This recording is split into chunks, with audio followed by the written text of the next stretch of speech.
Hey everyone, Brad here again. Today I'm going to go out and try to find some traffic so I can actually show you folks how the radar cruise control works, as well as how it will actually stop when traffic stops in front of you, and then what all that you have to do actually to get moving again, which is really simple. So I'm going to try to do that. Let's see how this works out. You'll find out shortly. Thanks all. So as I said, I'm about to try to find some traffic to show the lane keep assist and most importantly the radar cruise control. But I thought I'd take a good video of this thing. This thing looks pretty damn good in this light, don't you think? I have to say I kind of like the color, so I'm pretty pleased with this thing. It looks good when it's cleaned up. And yeah, I'm not a huge fan of that rear quarter, but in this green and this light especially with that tan interior, I'm actually really happy with it. Okay, so hey folks, here I am. Just driving along. I had the cruise control set. You can see I've got it set for 90 kilometers an hour up there, as well as the lane keep assist, which will pop out and pop back on as it finds the lane markings here ahead. I'm actually in the center lane of the road I'm on. There's some lights here. I should actually get another camera so you can see what I'm looking at. But obviously you can see that it's picked up the car in front of me, and I've got it set to the second furthest away option for how close I can have the car, actually third furthest away. So you know, this gives me it gives me lots of stopping distance in front, nothing to worry about there. You can see that it's slowing down. There is a traffic light up ahead, so it's going to stop. You'll see it go all the way now. You can't see it now, but I'll pull the camera off and you can have a better look.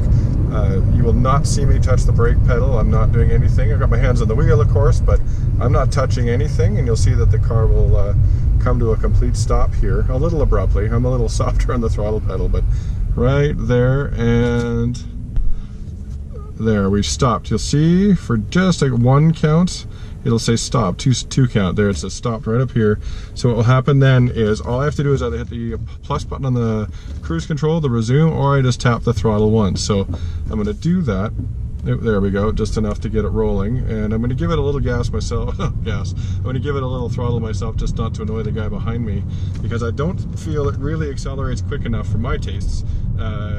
Given that, you know, if you're in city traffic and things like that, you don't want to be lingering too long. But again, all I've done is touch the throttle. As soon as if I touch the throttle, you see the lines underneath the car go away, and when I lift back off, then that shows me that the cruise control is again taking over the throttle.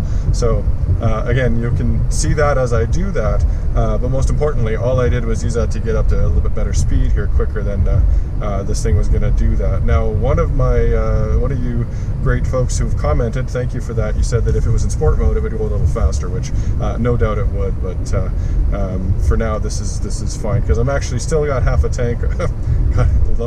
Nomenclature. I've still got half a charge.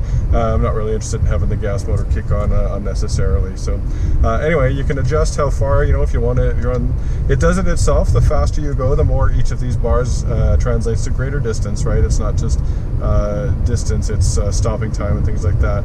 But if you know, you're cruising along at highway speeds, freeway speeds, maybe you want a little extra room. So I do that anyway, just out of habit. But you see, again, it's, you know, where I am, there are lots of cars, so it'll continue to pick up a car in front of me for the next little bit here. So this is a good test of the radar adaptive cruise control, as it's called.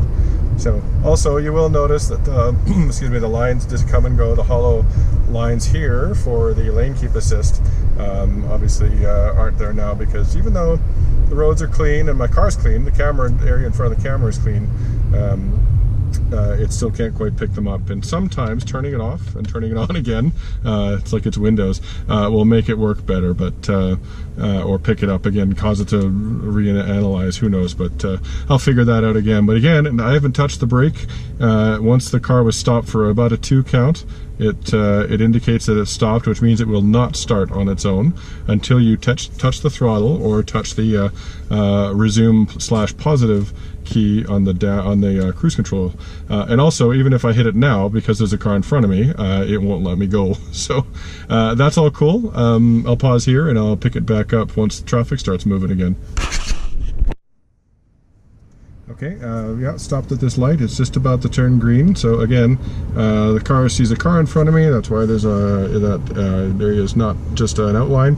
You can see that I'm 2 bars into the of the 4 for how close I want to be to the car in front of me. I'd say I'm a good call it 10 feet behind that car, maybe 3 meters. And as soon as the light turns green for me, I'm only just going to tap the throttle, and if I'm not too close to the car in front of me, it'll actually let me go. So here we go. Guy's just about to pull away. There, I've touched the throttle. You can see that the lines go away, but now I'm going to pull off the throttle and let the car accelerate itself. So let's not annoy the guy behind me, but here we go.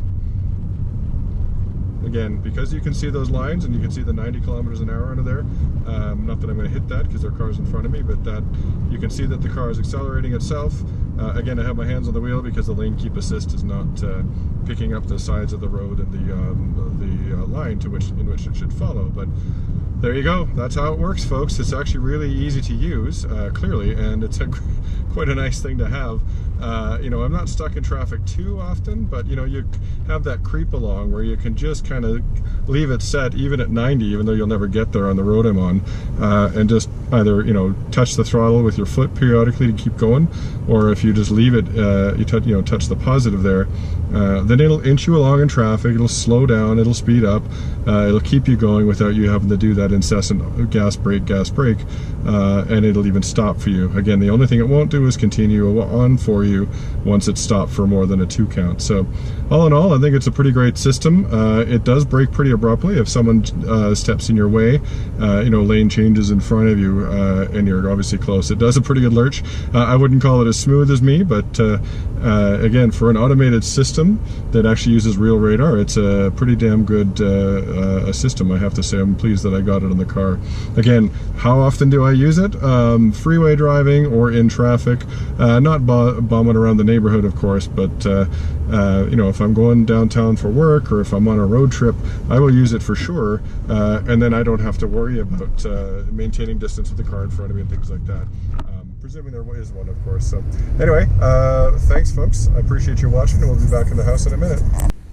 Well, there you have it, folks. That's kind of a half-decent take on how the radar cruise control or the adaptive cruise control works in the Clarity.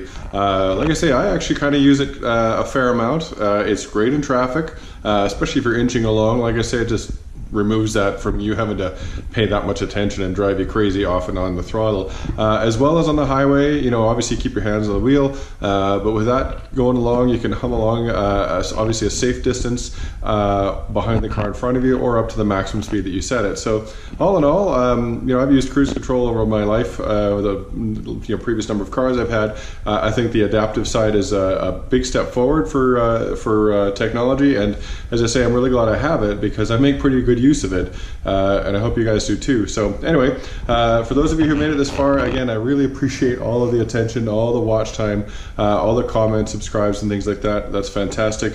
And if you do want to learn more about my Clarity and you happen to be new to the channel, please take a couple minutes and browse and see what else you might like. There's a few other videos up there about the car. I'm kind of a big fan, as those of you who watch regularly know. And if you think it's something you want to learn more about, I'd really appreciate it if you hit that subscribe button for me.